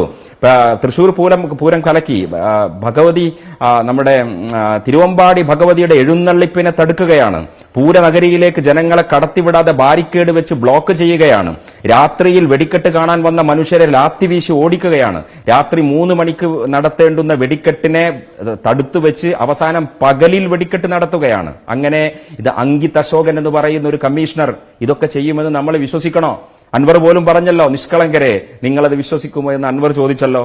അപ്പോൾ തൃശ്ശൂരിൽ അകത്ത് എനിക്കൊരു പേഴ്സണലി ഉണ്ടായ അനുഭവം, ഞാൻ തൃശ്ശൂർ പൂരം ആ സമയത്ത് എനിക്കറിയില്ല, റെയിൽവേ സ്റ്റേഷനിൽ നിന്ന് പോയപ്പോൾ ജനങ്ങൾ ക്രൗഡ് കണ്ടപ്പോൾ ഞാൻ ഓട്ടോ ഡ്രൈവറോട് ചോദിച്ചു എന്തെത്ര ജനം, നിങ്ങൾ മലയാളിയാണോ എന്നാണ് അദ്ദേഹം എന്നോട് ചോദിച്ചത്. അത്രമേൽ വൈകാരികമായ, ഞാൻ തൃശ്ശൂർ പൂരം അറിയാതെ പോയി എന്നതാണ് ആ ഓട്ടോ ഡ്രൈവർ എന്നോട് കയർക്കാനുണ്ടായ സംസാരം. ഞാൻ ആ ഓട്ടോ ഡ്രൈവറുടെ വികാരത്തെ മാനിക്കുന്നു. കാരണം തൃശ്ശൂരിന്റെ ഹൃദയദേശത്തിൽ, അവരുടെ വികാരത്തിൽ പൂരം അത്രമേൽ വെടിക്കെട്ടുകൾ നിറച്ചുള്ള അവരുടെ ആഘോഷമാണ്. അതിന് ഒരു ആരാധനയുണ്ട്, അതിനൊരു മതപരമായ തലമുണ്ട്.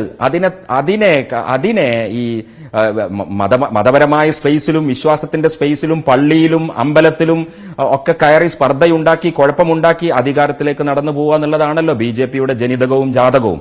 പക്ഷേ ബി.ജെ.പി എന്ന് പറയുന്ന ഇങ്ങനെ ഒരു രീതിയുള്ള രാഷ്ട്രീയ പാർട്ടി, ആ രാഷ്ട്രീയ പാർട്ടിക്ക് കൊട്ടേഷൻ എടുക്കാൻ CPM നിന്ന് കൊടുക്കുന്നു എന്ന് പറയുമ്പോൾ ഇ.പി. ജയരാജൻ എന്തു തെറ്റാ ചെയ്തത്? ബിജെപിയുടെ മധ്യസ്ഥത വഹിച്ചു എന്ന ആരോപണം ആവർത്തിച്ച് പറയുകയാണ് അജിത് കുമാറും ബി.ജെ.പിയുമായുള്ള ബന്ധത്തെ കുറിച്ച്. അതുകൊണ്ടാണ് താങ്കളോട് ചോദിക്കുന്നത്. അല്ല, ഇതൊക്കെ എത്രയോ കാലങ്ങളായി കേരളത്തിൽ ഇവരിങ്ങനെ പറഞ്ഞുകൊണ്ടിരിക്കുകയാണ്. CPM-ഉം ബി.ജെ.പിയും തമ്മിൽ അന്തർധാര ഒന്ന് ആലോചിച്ച് നോക്കൂ നിങ്ങൾ. ഒറ്റ മുന്നണിയുടെ ഭാഗമായി നിന്ന് തെരഞ്ഞെടുപ്പിൽ ബി.ജെ.പിയെ അട്ടിമറിക്കുന്നതിന് വേണ്ടി പരിശ്രമിച്ച ആൾക്കാരാണിത്. CPM-ന്റെ അഖിലേന്ത്യാ സെക്രട്ടറിയുടെ വോട്ട് പോലും ഇവർക്കാണ് കിട്ടിയത്. ഒന്ന് ആലോചിച്ച് നോക്ക്. നിങ്ങൾ രണ്ടുപേരും ഒരു മുന്നണിയുടെ ഭാഗമല്ലേ? ഇപ്പൊ ഈ ഫൈസൽ, ബഹുമാനപ്പെട്ട യൂത്ത് ലീഗിന്റെ പ്രതിനിധി, തമിഴ്നാട്ടിൽ നിങ്ങൾ ഒറ്റ കൊടിയുടെ കീഴിലാണ് സാർ മത്സരിക്കുന്നത്. അപ്പൊ നിങ്ങൾ ദയവ് ചെയ്ത് ജനങ്ങളെ വന്ന് വിഡ്ഢികളാക്കരുത്. തൃശൂർ പൂരത്തിൽ ഏതോ SP ഇടപെട്ടു, അതുകൊണ്ട് ബി.ജെ.പി ഞാൻ ഇതിന് ആദ്യ ഘട്ടത്തിൽ മറുപടി പറഞ്ഞതാണ്. അത് തൃശൂർ ജനങ്ങളുടെ ജനാധിപത്യ ബോധത്തെ, പൗരബോധത്തെ, അവരുടെ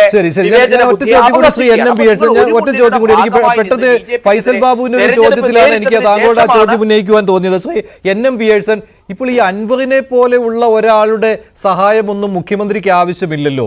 ഇപ്പോൾ P. ശശിക്കെതിരായിട്ട് ഒരാരോപണം പൊതുസമൂഹത്തിന്റെ മുന്നിലേക്ക് കൊണ്ടുവരുവാൻ വേണ്ടി, അത് പൊതുസമൂഹത്തിലേക്ക് വരാതെ തന്നെ ഇക്കാര്യം പാർട്ടി ഘടകത്തിൽ ഉന്നയിച്ച് വേണമെങ്കിൽ ശശിക്കെതിരെ നടപടിയെടുക്കാം, MR അജിത് കുമാറിനെതിരെ നടപടിയെടുക്കാം. അപ്പോൾ അതിനൊരു അൻവർ എന്ന ഒരു ടൂളിനെ ഉപയോഗിക്കേണ്ട ഒരാവശ്യവും മുഖ്യമന്ത്രിക്ക് ഇല്ലല്ലോ. അതുകൊണ്ട് തന്നെ ആ പോസിബിലിറ്റി അങ്ങോട്ട് മാറ്റി നിർത്താവുന്നതല്ലേ? അല്ല, ഞാൻ ഈ ചർച്ചയിൽ കാണുന്ന ഒരു കാര്യം, ഈ നമ്മൾ അഭിമുഖീകരിക്കുന്ന ഒരു വലിയ പ്രശ്നം എന്ന് പറയുന്നത് എന്താണ്? പോലീസ് നെക്സസ് എന്ന് പറയുന്നത് ഗുണ്ടാ സംഘവുമായിട്ട് ബന്ധപ്പെട്ട് പ്രവർത്തിക്കുന്നു എന്നുള്ളതാണ് പ്രശ്നം.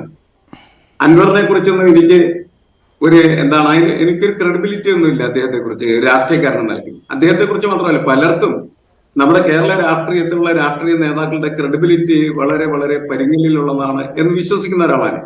സത്യസന്ധമായിട്ട് സംസാരിച്ചുകൊണ്ടോ പ്രവർത്തിച്ചുകൊണ്ടോ കേരളത്തിൽ ഒരു രാഷ്ട്രീയ പാർട്ടിയുടെ നേതാക്കള് ശരിയായ രീതിയിൽ രാഷ്ട്രീയ പ്രവർത്തനം നടത്തുന്നില്ല എന്നുള്ളത് വളരെ പ്രധാനപ്പെട്ട ഒരു കാര്യമാണ്. അത് പ്രായോഗിക രാഷ്ട്രീയത്തിന്റെ പ്രശ്നമായിരിക്കാം. ഞാൻ ആ വിഷയങ്ങളിലേക്ക് പോകുന്നില്ല. പക്ഷെ നമ്മളുടെ മുന്നിൽ ഇത്തരം വിഷയങ്ങൾ വരുന്ന സമയത്ത് എനിക്ക് ആ വിഷയത്തിന്റെ ഉള്ളിലേക്ക് കുറച്ചുകൂടി കടന്ന് പ്രവർത്തിക്കുന്നത് നല്ലതാണ്. തൃശ്ശൂർ പൂരം എന്ന് പറയുന്നത് ബോധമുള്ള ഒരു മനുഷ്യൻ പോലും ചെയ്യാൻ പാടില്ലാത്തതായിട്ടുള്ള കാര്യമാണ് അവിടെ പോലീസ് ചെയ്തതെന്നുള്ള കാര്യത്തിൽ തർക്കമില്ല. ഇത് ആരെ സഹായിക്കാനാണ് എന്നുള്ളതാണ് പിന്നീട് ഉള്ള രാഷ്ട്രീയ ചർച്ച എന്ന് പറയുന്നത്. എങ്ങനെയാണ് പോലീസ് അങ്ങനെ പ്രവർത്തിക്കുന്നത്? അങ്ങനെ പ്രവർത്തിക്കാനായിട്ട് പോലീസിനെ എന്തിനെ അനുവദിക്കുന്നു എന്നുള്ള പറയുന്ന വലിയൊരു ചോദ്യം ഉണ്ടല്ലോ. അത് തീർച്ചയായിട്ടും തിരുത്തേണ്ടതാണ്. അന്ന് തന്നെ അവിടെ ഉണ്ടായിരുന്ന മന്ത്രി രാജനൊക്കെ എത്ര മാത്രമാണ് അതിന്റെ പിന്നാലെ നടന്നത്. അപ്പൊ നമ്മൾ മനസ്സിലാക്കേണ്ടായിരുന്നു വെച്ചാൽ എന്തിനാണ് പോലീസ് ഇങ്ങനെ പ്രവർത്തിക്കുന്നത്? ഞാൻ ഈ പോലീസിന്റെ പ്രവർത്തനം പലപ്പോഴും കണ്ടിട്ടുണ്ട്. വഴിയിൽ ഒരാളെ പിടിച്ചു നിർത്തുന്ന സമയത്ത് അവൻ ഹെൽമെറ്റ് വെച്ചിട്ടുള്ളതെന്ന് പറഞ്ഞാൽ അവന്റെ തലക്ക് ഹെൽമെറ്റ് അടിക്കുന്ന പോലീസ്. എന്തൊക്കെ വൃത്തിയുടെ പോലീസ് രാജ്യത്ത് പലപ്പോഴും കാണിച്ചുകൊണ്ടിരിക്കുന്നത്. അതിനെയാണ് നിങ്ങളെല്ലാം ചോദ്യം ചെയ്യേണ്ടത്. പോലീസ് ഒരു സിസ്റ്റത്തിന്റെ ഭാഗമായി പ്രവർത്തിക്കുന്ന ആ സംവിധാനം വളരെ മോശമായി പെരുമാറുമ്പോൾ അതിന്റെ തിക്താനുഭവങ്ങൾ മുഴുവൻ അനുഭവിക്കുന്നത് സാധാരണക്കാരായിട്ടുള്ള മനുഷ്യരാണ്. നമ്മുടെ രാഷ്ട്രീയ നേതാക്കളുടെ ഹെൽമെറ്റ് വെക്കാൻ സഞ്ചരിക്കാം, ഒരു പോലീസുകാരനാണ് ചോദ്യം ചെയ്യുക. അത് കേരളത്തിന്റെ നിയമമാണ്. അങ്ങനെയായി മാറിക്കഴിഞ്ഞിരിക്കുകയാണ് ചെയ്യുന്നത്. ഏത് രാഷ്ട്രീയ പാർട്ടിയുടെ നേതാവായാലും അയാൾക്ക് അങ്ങനെ സഞ്ചരിക്കാം, ഒരു പോലീസുകാർ ചോദ്യം ചെയ്യില്ല. കാരണം എന്താണ്? രാഷ്ട്രീയം അധികാരത്തിന്റെ ഒരു ഭാഗമാണ്. പക്ഷെ സാധാരണക്കാരന് ഒരു കാര്യം പറ്റില്ല.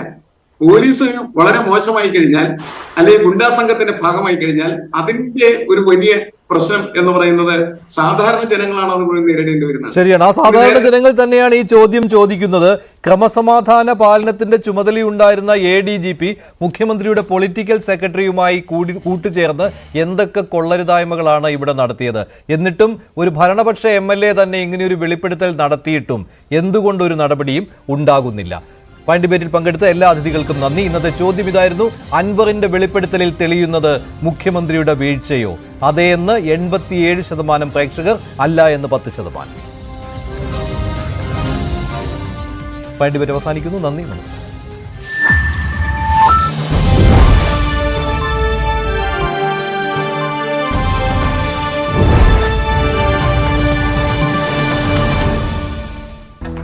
ADGP MR Ajith Kumar